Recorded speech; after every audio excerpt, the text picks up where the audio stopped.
Hello, hello! I am super excited to have you here.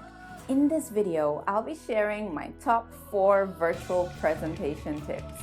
Let's dive in.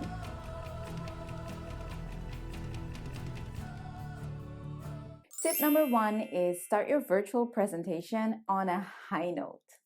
Bring your best energy into that virtual room and be ready to start when you receive that green light. When you begin your presentation, express how happy and how grateful you are for that opportunity.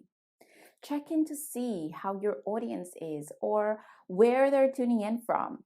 Then grab their attention by sharing a story that connects you to your audience. After you finish sharing that story, dive right into the topic. Tip number 2 is give your virtual presentation some structure. Structure is great because it helps your audience make sense out of your presentation and it keeps you on track.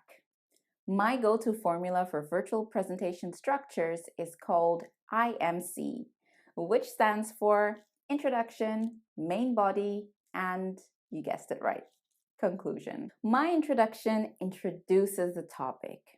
My main body has one big idea supported by 3 smaller ideas or 3 examples. My conclusion summarizes the key points of the virtual presentation and inspires my audience to take one action step. Tip number 3 is end on a high note. To end on a high note, make it your aim to leave your audience feeling energized. A quick and easy way to give your audience a hint that you're coming to a close is to summarize your key points. Repetition of key points usually makes it clear that you're coming to an end. To end on a high note, I always recommend sharing a story that illustrates your key points and then saying what the moral of that story actually was. That way, you can cut out the guesswork. If you're not a fan of telling stories, you can skip your closing story if you wish to, but please, please, please don't forget to tell your audience how much you appreciate them.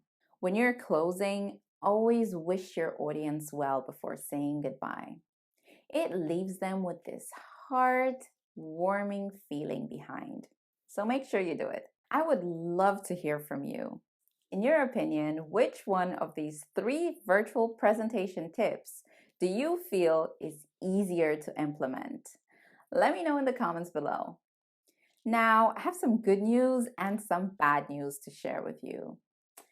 The bad news is none of these tips will actually work to help you improve your virtual presentation if you choose to ignore tip number 4. The good news is tip number 4 is quite simple. Tip number 4 is practice, practice, and practice some more. Practice your virtual presentation until it feels natural to you. Stick to your main points and your structure, but give yourself permission and the freedom to find your own virtual presentation style. One great way to observe your presentation energy and your presentation flow is to record yourself presenting. When you watch your own virtual presentation recording, you'll be able to see the areas that you're doing well and the areas that you wish to improve. I'm all about improving my public speaking skills. That's why I've created this quiz to help you figure out if there's any room to improve. I scored 19 points out of 21, and you can find out how many points you'll score by clicking on the link to the quiz on the description box below. Wherever you are in your public speaking journey right now, I think it's good practice to figure out where you are right now and if there's any room to improve your technique. If you like this video, be sure to subscribe, share with a friend, and hit that like button so I can continue making more videos like this just for you. Have an amazing day, and I'll see you on the next one.